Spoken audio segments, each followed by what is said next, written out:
Going on? It's your boy Sermon, the sermonsdomain.com. This week has felt like a week for debut albums because Lil Dicky has also put out his debut album. A lot of people may or may not be familiar with him, at least in the circles that I roll with.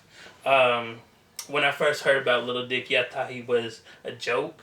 I really couldn't take him seriously because of some of the, before I heard the music, I heard interviews and I read articles about him. His Kickstarter, successful Kickstarter, but he just came off as like a weird, corny type of dude that was more gimmicky than anything. And I was definitely wrong. Professional Rapper is a really good album.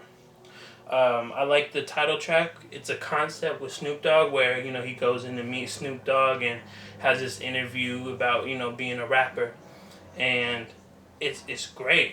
It's something that Snoop has never done before, and he fits that role perfectly of being like this boss in this environment. And Little Dicky impressed. He did everything that he needed to do for that being the first record, not including the intro, for that being the first record to really draw people in. And from that point, I was hooked. I was like, okay, this is gonna be good. Let Me Freak is another one that's really good because he has a storytelling down to a T. It's a record that, again, I'm gonna say this a lot. A lot of stuff that Lil Dicky is doing is concepts that you've never seen before in hip hop, which is good. It stands out, especially if you can execute them well.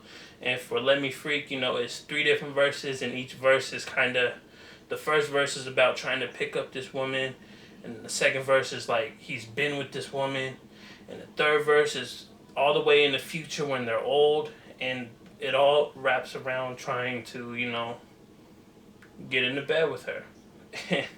It's hilarious, but it's also creative. So I like that. I think the outro, which is a separate song, the Let Me Freak outro, was a bit much. Like he gets on these weird sexual type of lyrics, and it feels uncomfortable sometimes. And that was one of those times. It's hilarious to hear Fetty Wap uh, rap about saving money. That's something that he, of all people, would be like the last person to do that. But the fact that Lil Dicky was able to work with him and get him to sing about saving money on a record called Save That Money is funny. And it's funny also to have Rich Homie Quan do like half a verse, and then Lil Dicky comes in and be like, wait, hold up, that has nothing to do with how does this have anything to do with saving money? It's funny. I liked it. But this is a very long album. There are two 10-minute songs.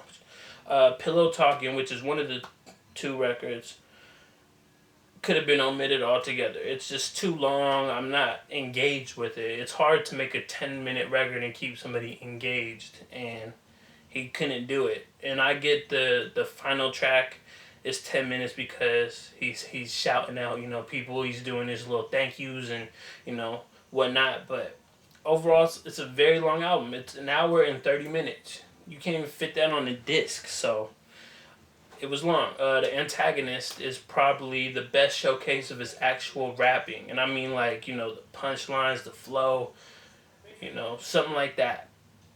And overall, Professional Rapper surprised me.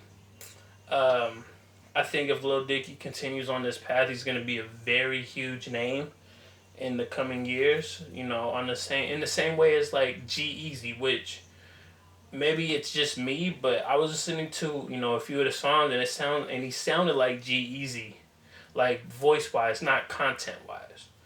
But I see him having that same kind of rise.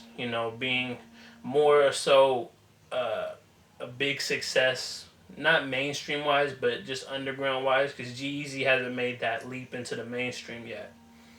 Overall, those are my thoughts. And I'd love to hear yours. Let me know what you think about Professional Rapper Lil Dicky in the comment section. Oh, and I gotta say, I like Hannibal Buress's interlude. It's good to have him. Like, I like the fact that he's getting more, spotlight. And it makes sense to pair him with Lil Dicky. So that's something worth listening to as well. Yeah, so let me know your thoughts in the comment section. Like the video, subscribe to the channel if you're not already, and share the video. Follow me on Twitter at Sermons Domain. And most importantly, thank you for watching. I appreciate your time. Until next time, peace.